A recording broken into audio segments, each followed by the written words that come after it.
from the printed copies that I received, a little bit what I think are the core ideas of both papers, and we'll then try to relate actually the papers to each other in an attempt to start an interdisciplinary discussion.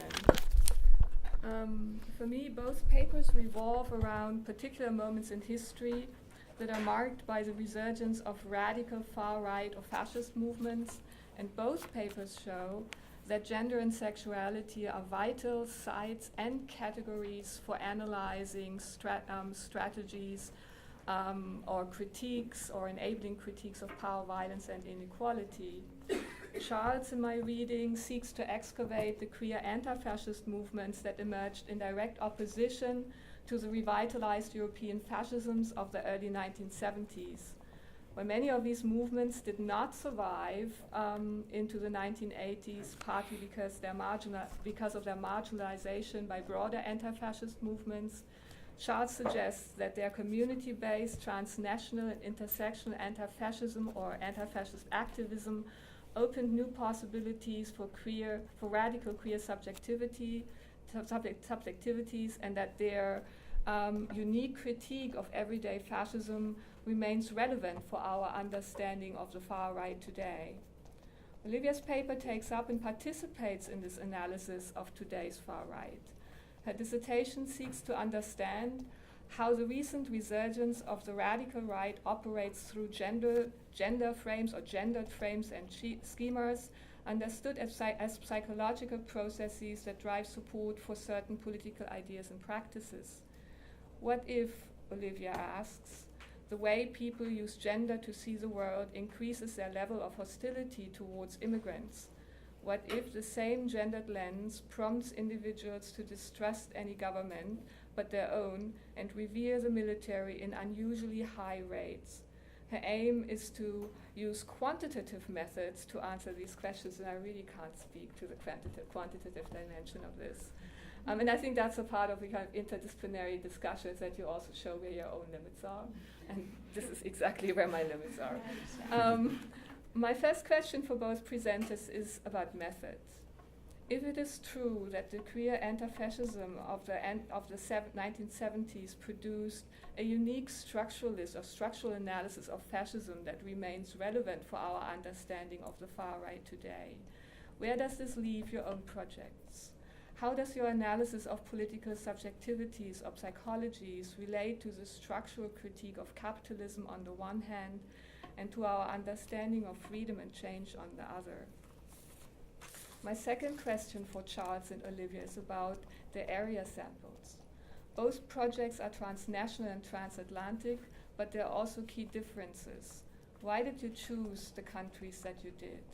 How does the absence of East European countries in the anti-fascist scenario of the 1970s relate to their pronounced presence in a project that investigates the gendered appeal of the resurgent radical right today? I'm thinking here especially about Hungary or Poland, and about the Cold War as a watershed.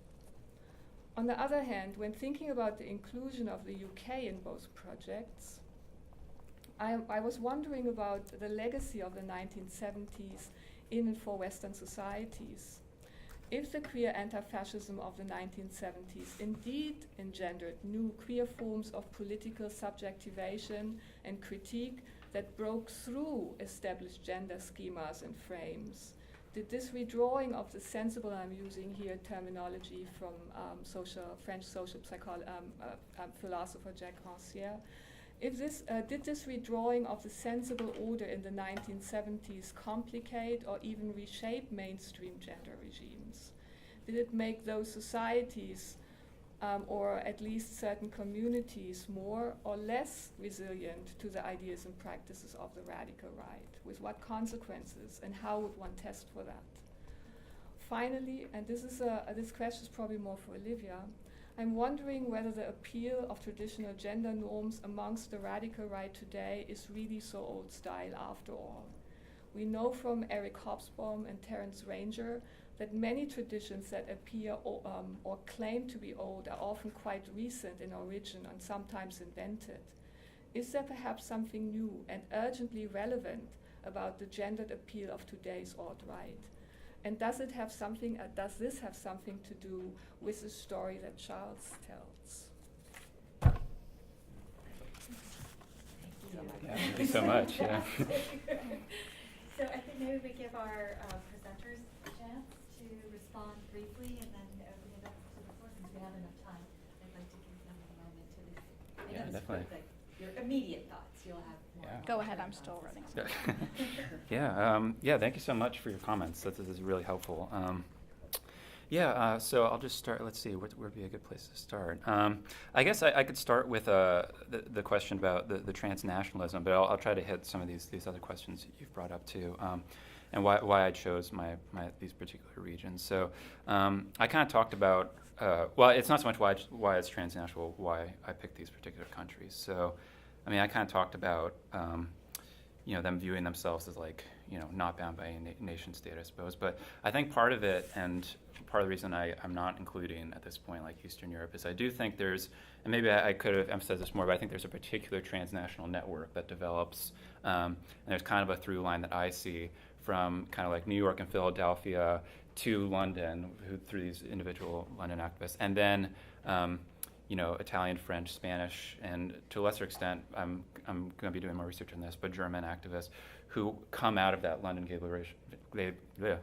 Liberation Front movement and found movements elsewhere. So I mentioned very briefly Mario Mieli, and they start an Italian Gay Liberation Front, and then they're a major theorist of what I view as this queer anti-fascist movement.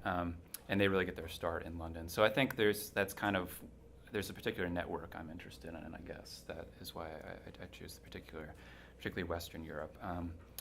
But yeah, that'd be really interesting to look into. I mean, I know Josie McClellan and others have written about the history of queer activism in East Germany, say, or Eastern Europe. So that'd be really interesting to make those connections as well. So I could definitely think about that. Did you want to say anything about transnational? Yeah, so from the very beginning, I wanted to talk about, because at least in political science, the literature historically on the radical right has been so heavily focused on Western Europe, I wanted to push a little bit back against that and say, this is I'd be tempted to say almost a global phenomenon. We see it in Brazil, we see it in India, but it's definitely a Western, more broadly speaking, phenomenon. And Hungary and Poland were kind of canaries in the gold mine, in the mine. But people are talking a lot about Hungary now, but they elected the current leader over a decade ago. And we've now gotten to the point where people are saying, oh my goodness, Hungary's basically a fascist state, and it's people could have told you this 10 years ago when they were elected. So I really wanted to look at Eastern Europe first and foremost. And Hungary and Poland have a lot of interesting similarities, but also a lot of differences. Poland's far-right rhetoric, for example, despite that little image I showed, has actually not been as focused on anti-immigration and Islamophobia as Hungary is. So there's this variation there wherein, we have these parties that have gained a considerable amount of power, but we can't totally explain it because, they're both just really worried about immigrants coming in and taking over. And then there's also a lot of crossover between the organization and the activists in America and the activists in Eastern Europe. For example, Richard Spencer is banned from Schengen countries because he kept trying to organize alt-right conferences and certain things in Budapest. So he's not allowed to go over there anymore because he kept going over there and stirring stuff up in Hungary and Poland. So I wanted to point out there's this huge connection between the two movements. And then I wanted to bring in the UK because it's in Western Europe, but not totally. It's this weird kind of, it's kind of similar to the US, but not totally, and it's kind of similar to Western Europe, but not. And both the US and the UK haven't experienced the same shift to, at least structurally and institutionally, that Hungary and Poland have. But clearly the movements are still there, and clearly they're drawing in a lot of people. So I'm hoping to capture a lot of variation within individuals, in between the two similar-ish cases, and then across all for. I mean, ultimately, my project is looking at individuals, not countries, but I recognize that the individuals live in countries and are therefore affected by the structure and the place, the literal place that they are situated in. I hope that makes more sense. Yeah, no, I was hoping. So I think I can also respond to these other questions that you brought up, especially about this issue from Rancière, redrawing the sensible, and also this question of method. Maybe I can speak to that really quickly. But I think that's really important. This we talk about redrawing of the sensible and what's kind of possible. And I do think that that's definitely part of what I'm looking at in terms of like, before.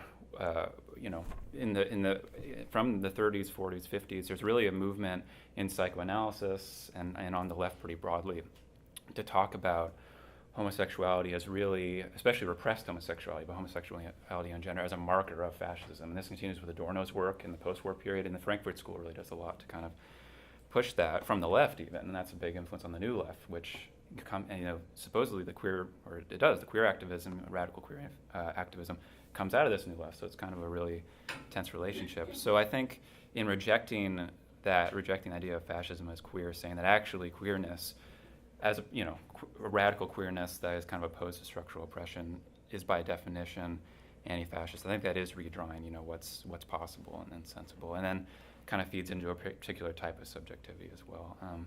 And in terms of method in this question, as far as I understood it, is how my project relates to questions of capitalism and stuff today. I definitely believe that we can't necessarily separate our own politics or our moment from our work or our scholarship, and I definitely don't want to. So I definitely think that what I'm researching should be, or either should have something to say to when we're analyzing fascism today, but also like critiquing these movements in the context of our own kind of capitalist patriarchal society. So yeah, hopefully that kind of addresses that. And then I'll just touch on your comment. Is there something new about today's rhetoric?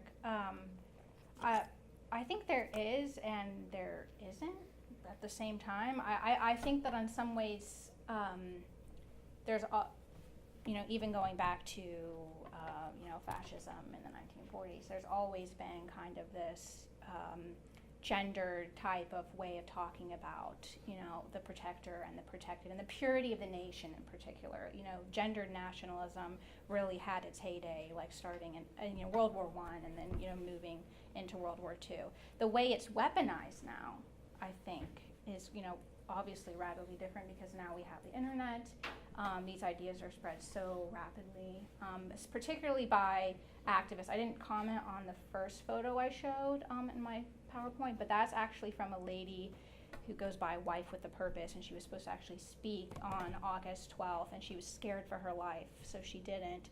And she gets a lot of her, pure European, let's make America this pure European proto-natalist, proto-nationalist state from activists in Europe. And I think that is kind of the newer stuff.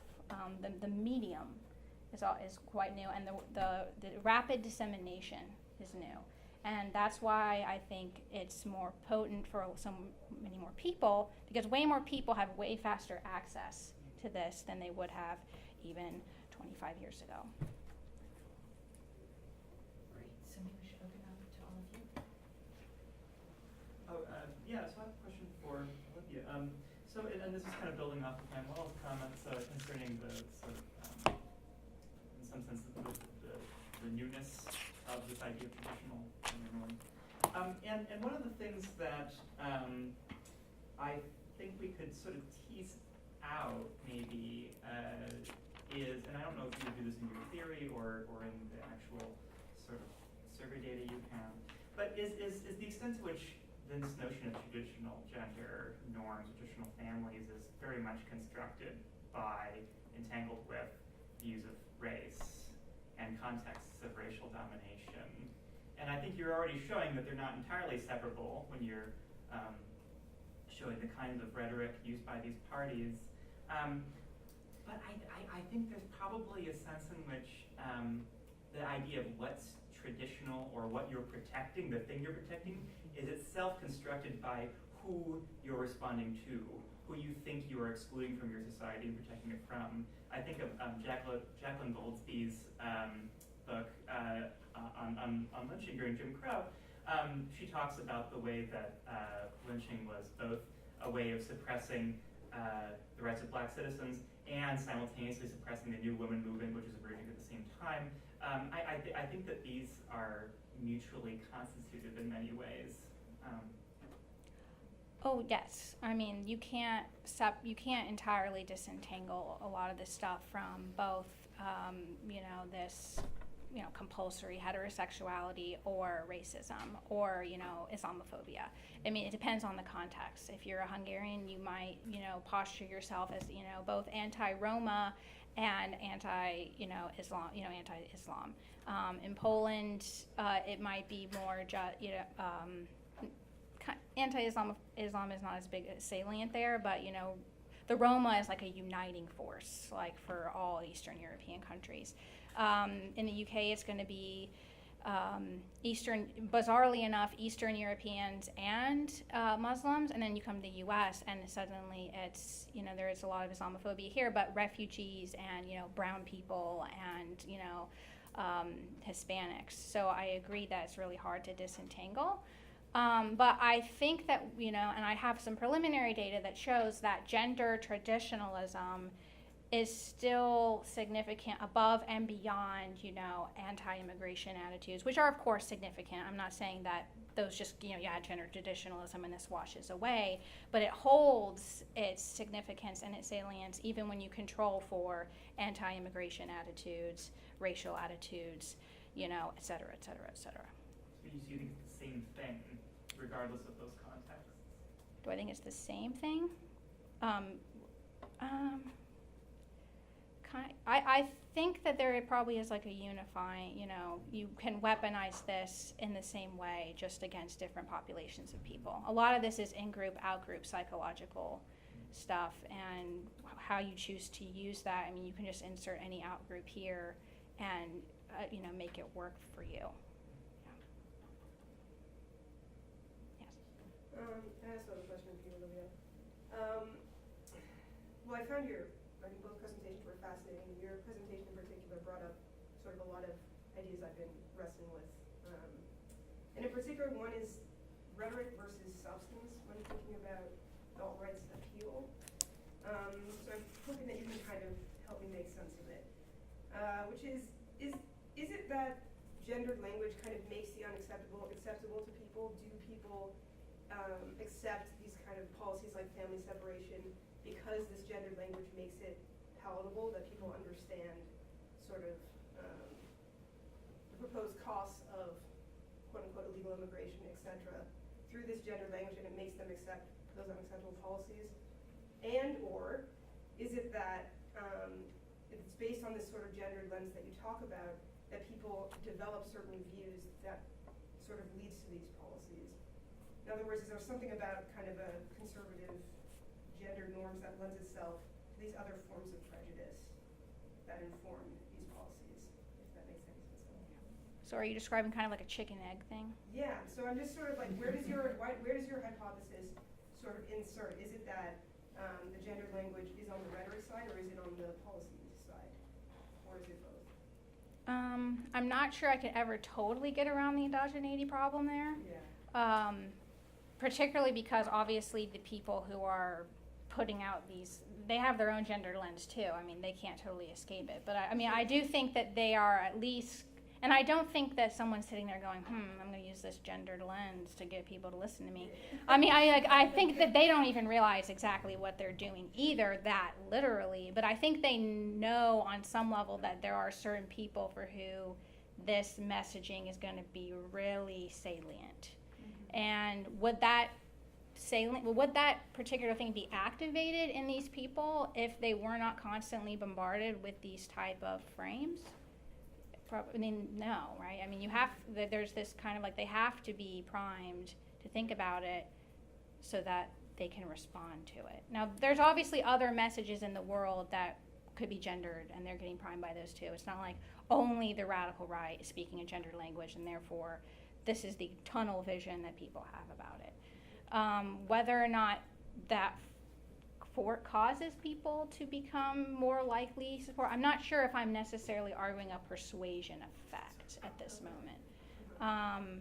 More just that these people who are more gender traditional, which you can measure, are going to be more likely to support certain things after being exposed to rhetoric that is gendered. Does that make sense? Yeah. Not necessarily that it's persuading them to do it. I understand. So I want to jump into, just because I think about exactly that kind of question a lot, both in advising Olyvia, but also my own work on other things. So I just want to throw out I might think about, one way to reframe your question maybe is the relationship between kind of belief in traditional gendered ideas on the one hand and sexism and race, so how do gender beliefs and racialized beliefs kind of intersect or work together, maybe, right? Sure. And what your question made me think about is ways that this kind of traditional gendered schema can work to other groups that aren't understood to kind of live, so it becomes a marker of the racial in-group that our gender arrangements are like this, whereas they are, violent or, or they don't treat their women the way they should. And so there's kind of this slippage or, it's one way that they interlock. That might be how I would think about it. So it's not like traditional gender beliefs require you to then endorse family separation, but they can be kind of leveraged by way of some sort of othering and dehumanization and whatever. I don't know, but it's a fascinating It question. does make sense. I was thinking because also gendered language naturalizes power relationships. Right, exactly. Like, sort of gets them motivated. Yeah. Thank you. Yes, please. I have another question to both of you, and that goes back a little bit to what Charles said about a possible link between or your own work being situated in a particular historical moment, and maybe possible link between scholarship and activism, or at least scholarship with some kind of educational project, a pedagogical project, especially when we talk about priming and early priming. So if it is the case, if we go with Olyvia, that I call it like differently, use a little bit of a different terminology, but I think we mean the same. If certain gender regimes or traditional gender regimes have remained resilient, right? Although we have seen in the 70s, for example, the emergence of new subjectivities, right? And if the consequence of this resilience is a certain affinity with fascism or far-right ideas and practices, what can we do about it? Like, is writing about it, retrieving it, is that enough? It's just kind of pushing this a little more because it seems to have consequences, right? So that's also why these two papers, I think, in my view, go really well together. Because if we read them together, the question is what to do about this, right?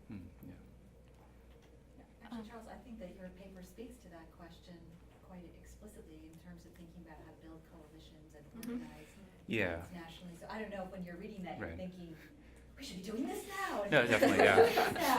I don't know. So it's just a question to you. Yeah, if anyone is inspired to form, doing activism of this, I would be very happy because of that. So yeah, absolutely, yeah. I feel like that's I'd like my work to speak to that and be an inspiration because I feel like there were problems and pitfalls, in this particular moment. But in general, I think that particular method of coalition organizing is necessary today, and adopting a certain thinking about things, because if you just approach things in kind of like a whack-a-mole type of situation when these things pop up, that tends to be less productive than kind of thinking about, how to change our society in general. And I think it goes beyond writing, but writing is important because I do think that, as kind of scholars or whatever, we have some sort of, obligation to speak to these things and make it clear for people. I suppose, yeah.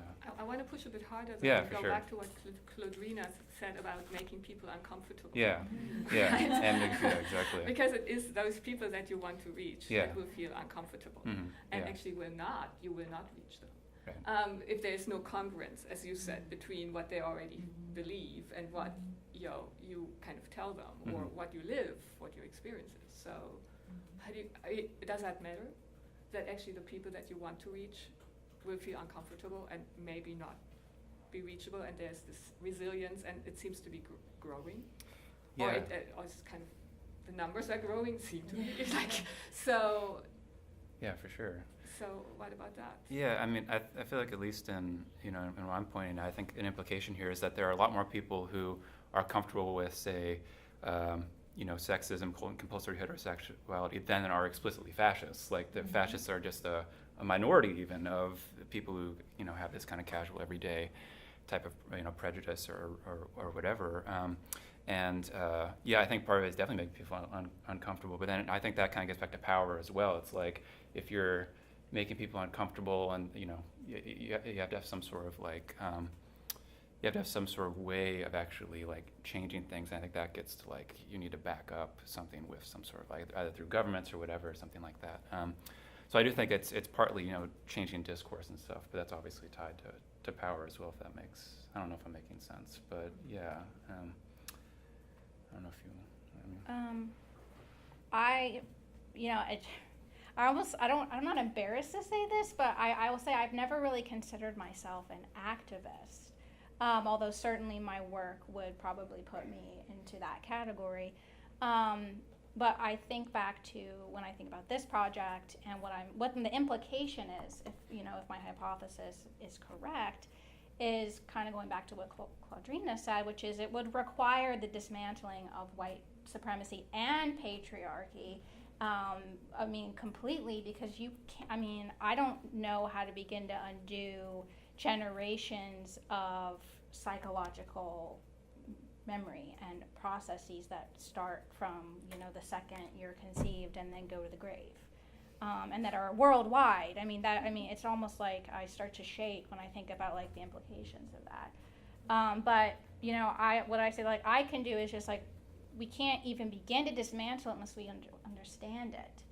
And this is what I'm trying to do. I want to understand why certain people, this is appealing, right? And I think that it's more than just I like fascism. There may be something else that is in their subconscious, and the implication of that is we have to do a lot more than just say to people here's some facts.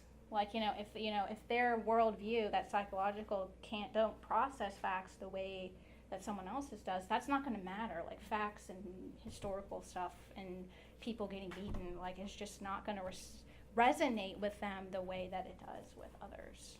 So. A comment, question, kind of related to that. There's a guy, Daryl Davis. He's a musician. I think he's in Metro DC. We served together a couple years ago on the International Association of Chiefs of Police Trust Initiative. And this guy derobed over 20 Klansmen. He's an African American guy, and he developed some kind of relationship with them. Is there enough research going on to really kind of, that's just the flip side, right? How do they get there, but how do they return back? And that's one of the things that's kind of sparking when we kind of think about this, to always kind of see the humanity in people. We can grow, we can change, but what did he do and what others have done to kind of get people to kind of come back into the fold a little bit? That might be another line of research that would be kind of interesting. Yeah. No, but Loretta Ross is another scholar activist you want to check out. There was a head honcho guy in the KKK, and she ended up building a bridge for him, and he divested of that and began working on civil rights. So she's another person who somehow, and her philosophy is call in rather than call out. She's really active in reproductive justice and those sorts of issues. And, but actually, actually, I was thinking, it's funny because you were talking about, you were describing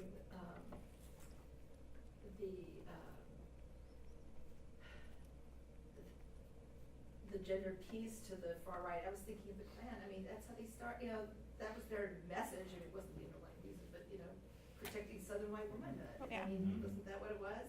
It's the uniting thread with all of Former these slaves, things. Yeah. right? Yeah. So, I mean, this is, and I bet, I'm totally speculating here, but even the Crusades are probably based on that. I mean, it goes back way, way, way back. So, I mean, that narrative, just, that thread, it's used as a weapon, basically. I don't know if it's their ultimate goal, but that's the weapon, using that. And also in, Charles, hearing you talk about the sort of the left and queer movements, et cetera, I'm dating myself, but harking back to my, when probably younger than you, and involved in the Democratic left and hearing the old folks who were from the old Socialist Party going, we've already discussed the woman question. I mean, I just, that Yeah, sort the of, woman question. Yeah, that's actually. and it's like, and but we love you, but, but also how even within which is now DSA, but it was two groups that merged, which is in itself a weird situation for the left. It's usually the other way. But it was New American Movement that was far more queer and feminist than DSOC, which is what I was in, but still more labor, but we merged. But the idea that there was this, this tension about the sort of traditional views of what men and women are supposed to be doing, and living, and then the younger folks who were, pushing those envelopes. And it seemed to me, I mean, I always saw the queer rights movement as being more left than anything else. So but I only know the American experience of it, not European. So, but that was sort of interesting hearing that. I think there's a lot of connection for sure. Yeah, sure. Well, and the Trots, Right, the Trots are always lurking in the background. Yeah. Yeah, but I mean, the Socialist Workers' Party wasn't so bad. It was the Spartacus League that was far worse on those issues, I think, but that's their problem. I appreciate you pointing out that protect the women, because a key point that I try to make I'm trying to make in the dissertation is that you can. That's like the small scale, like, the man is going to protect his woman from the horrible brown people that are going to come in and do whatever to her. And you can blow that up to the state and the nation. This party doesn't have to evoke the word man or woman to call up this imagery when they say we're protecting this nation from these outsiders, and that language is gendered without them having to say, we're the man state and we're protecting the woman nation, like, come at me. Well, and nations are often framed as a woman, right? I mean, Yes. Rarely do you refer to your country as a he, it's always a she. Yeah. So I could see where that. Have you looked at I don't know if evolution is the right word, but the move from feudalism to nation states and how this problem was at the core of that, where, serf was a serf, people were toiling. But then when sort of the elite wanted to be able to get poor men to go off and fight their battles for them, they worked to create this idea of that there could be citizenship, there could be this thing called pollution, and how they use that to kind of envision that as a female who needs to be protected. So they did it on an emotional, because on an intellectual level, any man would have said, there's no way I'm going to give up my life so you can make myself further. But on an emotional level, they could imagine the need to protect their mother or their sister from rape culture. So using that so how that's so fundamentally woven into the transition from feudalism to nation stateness. Yeah, I think Sylvia Federici has written about that. So I'm not trying to account for the whole history of the formation of the gender nation state is outside the scope of this project. However, I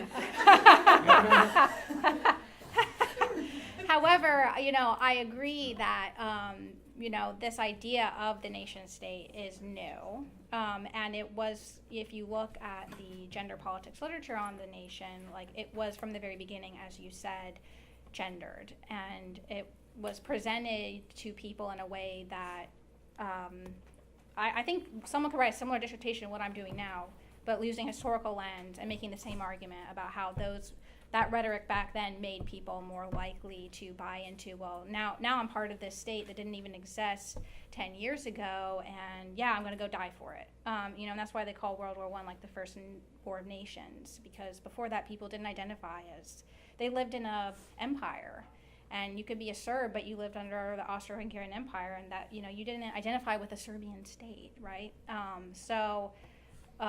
Yeah, I agree with your point, but trying to account for the history of all that, I can't fully address this. I'm sorry, I wasn't suggesting to roll that into the No, yes. Great question. Yeah. I'm just glad that she wasn't trying to write two dissertations. At this point, I think we should take a break. So we're going to be talking about how to create positive interactions between police and the public. One of the primary ways in which we've thought about improving police-community relations has been through community policing, which is in fact the most widely adopted strategy and reform of the last 20 or 30 years. Almost all large agencies in the US endorse a community policing mission, and just under 90% of officers work in departments that endorse such a mission. And typically this approach focuses on close collaboration between citizens, and close collaboration and interaction between citizens and the police. And that in turn is supposed to increase satisfaction with the police and trust in police. So typically when we hear the term community policing, we think of situations like this. So these are our very own Charlottesville PD community policing events. So we think about the classroom visits, the police Santa visiting children, the ice cream with a cop, bike program for youth, that kind of thing. But as you'll see, when we talk to individual officers, they actually have a slightly different idea about how positive interactions are created. And in fact, we know very little about what challenges officers encounter when they try to do so. So that's really those are two of the goals of my study, to understand how officers think about community policing, and then also to identify the constraints that they're working under when trying to do so, or to engage in these efforts. So what I did is I held qualitative interviews with a diverse sample of police officers from across the country. My sampling strategy was focused on creating or including as many different perspectives in my sample as I could. And I'm happy to talk more specifically about how I did this, but ultimately I ended up with 36 officers. Interviews are still ongoing, so there will be some added. They represented 17 states. They ranged from 24 to 62 in age. About a third were female. There was about an even split between officers who identified as white, non-Hispanic, and those who identified as Black, Asian, biracial, or Hispanic. In terms of length of service, they ranged from essentially just hired to 37 years on, so quite a range. Half were patrol officers, about a quarter were supervisors, and another quarter held the rank of police officer but actually served in criminal investigations. So those are your detectives. So what do officers actually say about community policing? Now, I want to first note that overall, officers derive a lot of meaning from these interactions. In fact, many officers seek to create them every day. Now, one officer, when I asked how these interactions make him feel, said, "I feel awesome. I feel like I get a lot of positive out of it, if not more than other people." But when asked about how positive moments between citizens and the police happen, most officers actually make a pretty strong distinction between the events that departments put on and the relationships that they themselves try to build. So according to officers, the key to positive interactions is that they tend to happen organically, they tend to happen in the communities in which officers serve, they don't happen in just one moment at just one event. They happen as officers get to know the people they're serving, as they spend time there, as they're able to get out of their patrol cars and hand little kids sparkly stickers of police badges, or as they chat with the elderly folks on their porches. One officer put it this way: "There's an occasional specific event where they say, hey, go make an appearance there. Come out here and hang out for a little bit and chat with people, which I think is very different than my personal vision, which is more connecting with people and earning their respect. You've got to connect with people and kind of prove to them why you're trustworthy and why you should be respected. So to me, that's the little interactions. So the question follows, how do we create these little interactions, and what conditions specifically allow them to happen? And I think it's very tempting to think of police-citizen interactions as straightforward events. The prototypical interaction might look like this. An officer encounters a community members, they give a friendly greeting, they chat a little bit, they might ask what their concerns are. We probably assume that the community member is receptive to the effort. And of course, the officer is professional, courteous, and leaves a positive impression, which then ultimately leaves the citizen feeling better about the police. But as you'll see from these interviews and what's come out of them, the situation is a lot more complicated than that. So what did I learn?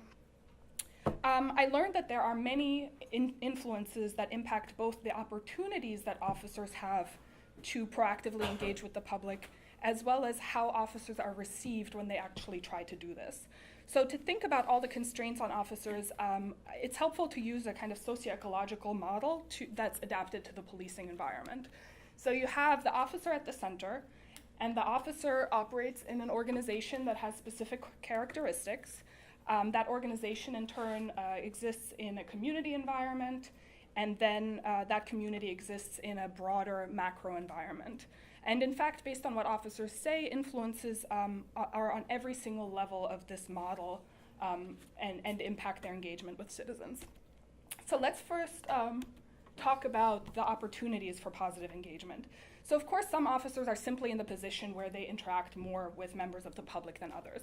So I'm going to be focusing on the ones who have the opportunity at all. Now, outside of those roles, officers' opportunities to engage proactively are primarily driven by organizational factors. But there are some unique experiences that officers might have on the job that impact their motivation to pursue these interactions. So let's start with these organizational influences. They fall into three main areas that I could identify. Officers talk some about departmental and supervisory priorities in terms of, or differences in terms of the value placed on community policing initiatives, but other organizational factors are actually much more prominent.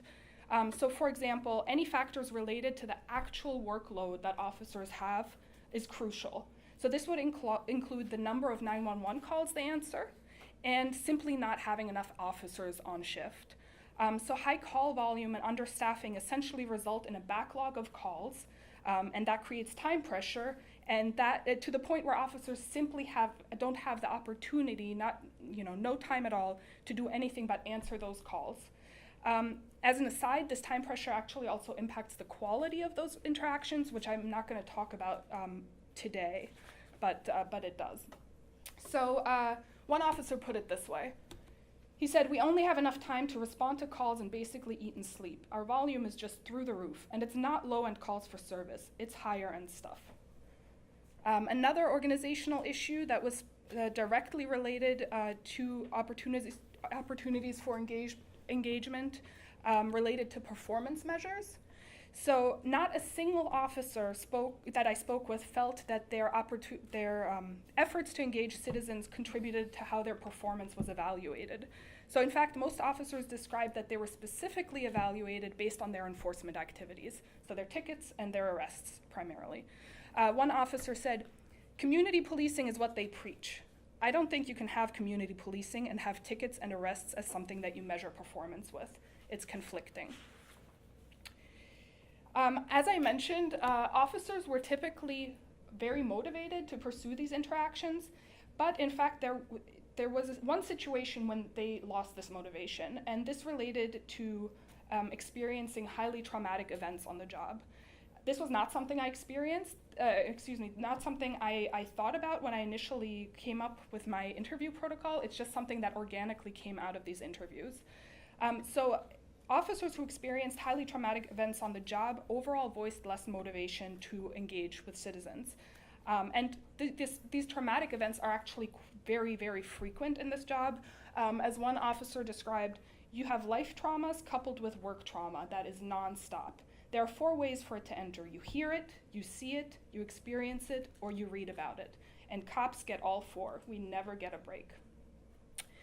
To give you a concrete example of how those types of experiences could impact officers, here's how one officer described the feeling of going back on patrol after the shooting of a fellow officer that happened during a routine call for service. He said, "It just feels like you're always falling into that trap. It's a weird psychological thing." So you could see how he would withdraw from that particular situation. Okay. Now, as I mentioned, reception by community members is also something we have to talk about when we think about how officers engage in these types of interactions. So the factors that influenced how officers were received existed on the 3 other levels of the socioecological model, but I will focus on the officer level and the community factors just for time reasons. So on the officer level, certain aspects of officers' identities impacted their reception by community members, and these included their sex, their race, age, and sexual orientation. So depending on the type of person citizens saw wearing the uniform, it impacted how they were interacting with him or her. So I should mention identity did not always function in a negative way. In fact, often it was leveraged as something to create a connection with the citizens. But since we're talking about obstacles, that's what I'm going to focus on. So officers' race was probably the most prominent, influential identity that kind of impacted police community contact. So to give you a sense, white officers often described that their behavior towards citizens of color were frequently interpreted with a degree of cynicism or fear. So one officer told a little anecdote to illustrate this point. "I stopped a guy and it was either suspended or he didn't have a license. One of the ways you can go with this would be to tow the car. I tried to do this guy a solid. Hey, just get someone to get the U-Haul and we'll call it a day. I even called him a cab. And 20 minutes later, I see the same U-Haul going down the road. So when I stopped him and then arrested him because he'd literally decided to disregard a summons, it then became that I did it because of his race." Now, before I move on, I do want to mention that for officers of color, race also mattered. And in fact, some of the most negative interactions described in this set of interviews were described same race interactions between Black officers and members of the Black community. And I'm happy to talk more about that if anyone would like. Now, on the community level, we have 3 primary influences: local history, local politics, and population density, and I'll focus on the first 2. So many officers talk about how historical influences, especially in regards to racial tensions, shape how communities as a whole respond to any officer presence. One officer said, "For the most part, people don't like you in that neighborhood. There is a lot of anti-cop sentiment, and in the neighborhood, just historically been very anti-police. Just given the history of the neighborhood from segregation on down, yeah, it was very, very anti-police, very negative interactions." Local politics were also mentioned by officers because they shaped departmental and supervisory priorities related to these non-enforcement activities, which then trickle down to the patrol officers. So one officer in a small town put it this way: "Our city council, the only thing that they care about is tickets. They are thirsty. They want us to bring in $300,000 or $400,000 a year in citations to cover our budget." I asked, "So that's a big revenue generator for the city?" And she said, "Oh, yes, yes, yes, yes, yes, yes." So what can we take from all of this? I think crucially, we have to move beyond the assumption that positive community and police interactions are straightforward events that are simply reliant on officer behavior. Officers are working under wider constraints that impact their ability to proactively engage with citizens, and these obstacles haven't really been considered. So from these interviews, it seems clear that effective community policing initiatives have to consider the specific contextual parameters that will influence those efforts. Okay, thank you. thank you so much, everyone, first of all, for being here today. I want to thank, Meret, my committee members, who this is part of my dissertation project and have provided me plenty of support already and continue to do so.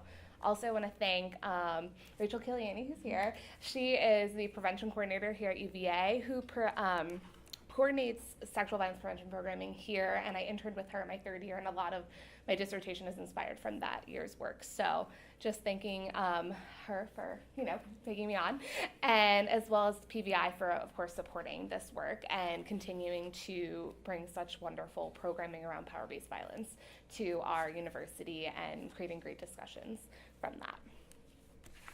So we all know it's no secret that sexual and gender-based violence on college campuses is an ongoing issue. Rates differ by study, but research shows around 1 in 5 college women and 1 in 20 college men experience attempted or completed sexual assault during their time in college. Additionally, 10% of college students report experiencing some form of relationship abuse while they're in college. So despite ongoing efforts, we've seen them a lot in the news, we've seen them a lot within policy, which I'll talk next. Despite ongoing efforts to really decrease this prevalence on college campuses, rates have really remained steady since the 1980s. And federal policymakers have created new policies seeking to address the enduring prevalence of this type of violence on college campuses with amendments to Title IX, as well as the Campus Sexual Violence Elimination Act. Now, this act went beyond Title IX's recommendation for prevention programming by requiring that federally funded institutions of higher education provide ongoing sexual violence prevention and education programming to university students as well as employees. The act spells out what this programming must include and states that it must include bystander intervention education and training as part of the ongoing programming that students receive. So in terms of bystander intervention, as opposed to influencing maybe potential perpetrators or potential victims in the programming, bystander intervention programming gives all potential parties the opportunity to play a positive role in preventing violence. So the goal being to change community norms and attitudes by providing community-based education training to students and members of staff and faculty so that they can be pro-social bystanders who are empowered to intervene and prevent sexual violence on college campuses. So several studies have been done on this, and this work is very much ongoing as this policy and this requirement is pretty new. Some studies have demonstrated the effectiveness of this programming in increasing students' confidence to intervene when they see a situation of sexual violence, as well as using bystander skills. But there's still a lot unknown about this programming. So we don't know about students' thought processes, for instance, when they consider whether or not to intervene, how students perceive this programming. Do they actually buy into it? Do they feel that it's something that really relates to them and is going to be effective for them as a solution to this problem? And researchers find a gap between students' intentions to intervene and their actual helping behaviors. So how do we explain that gap? How do we sort of work with that gap? So from this, scholars have called for the use of qualitative research methods, actually, because a lot of this work has been done more in the quantitative realm. And so we want to consider, with qualitative work, how students' identities influence their willingness to intervene as bystanders. Also considering the nature of students' bystander behaviors and barriers to such behaviors. So I'm presenting preliminary findings that are addressing one of the research questions that I have included in my dissertation. That question being, what are the factors that promote and inhibit students' intervention as bystanders in situations of sexual and gender-based violence? So to address this research question in my dissertation, I actually use a parallel mixed methods approach, and I know this is pretty far away, pretty blurry. I'll run through it in terms of how this is parallel.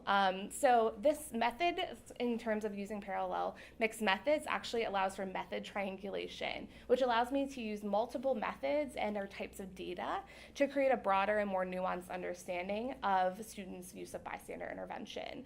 And it allows me to test the validity of my findings by converging inferences across multiple types of data.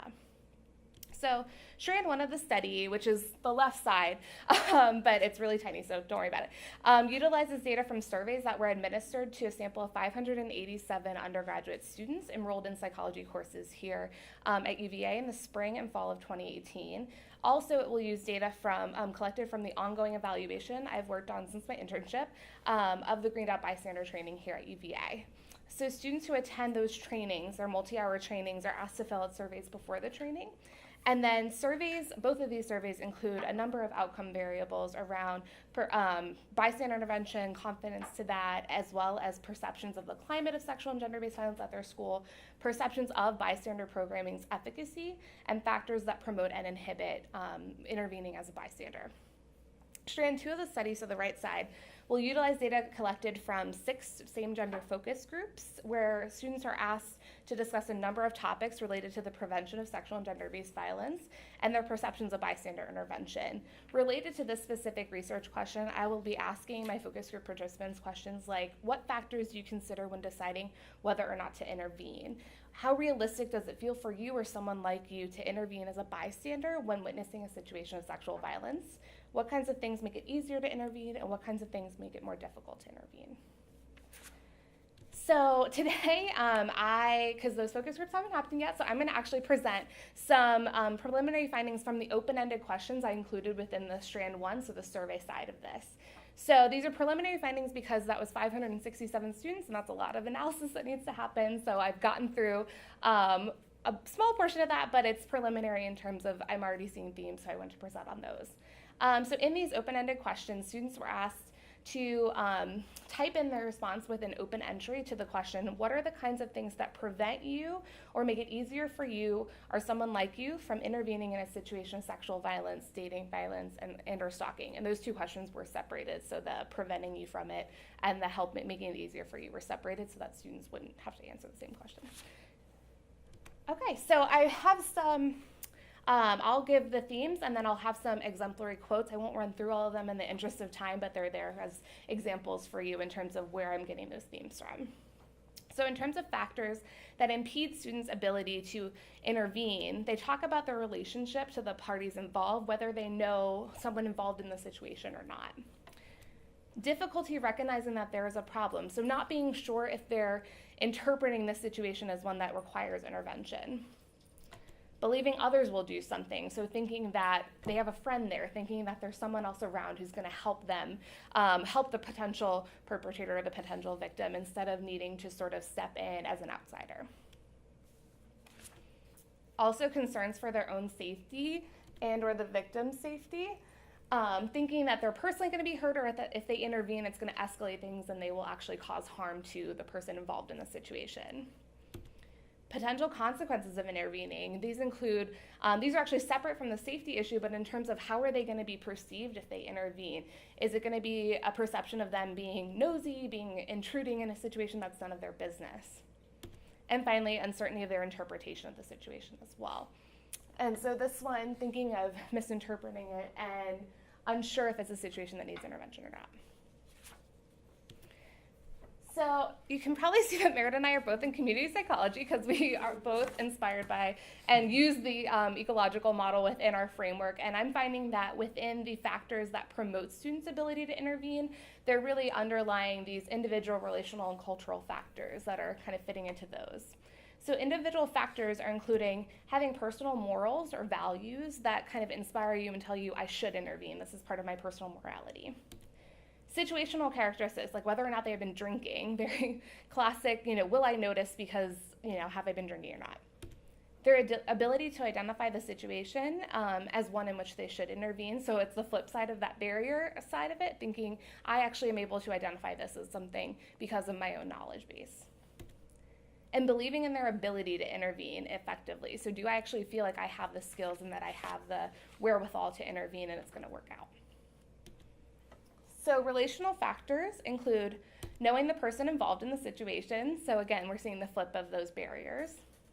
Having a friend or authority figure there to help them intervene. So thinking through, do they have someone that they can sort of intervene with as opposed to having to intervene on their own? And finally, having someone there who can provide support if the intervention goes wrong. So this is distinct from that person intervening with them in terms of, do I have backup? Do I have someone there if this seems to go sour?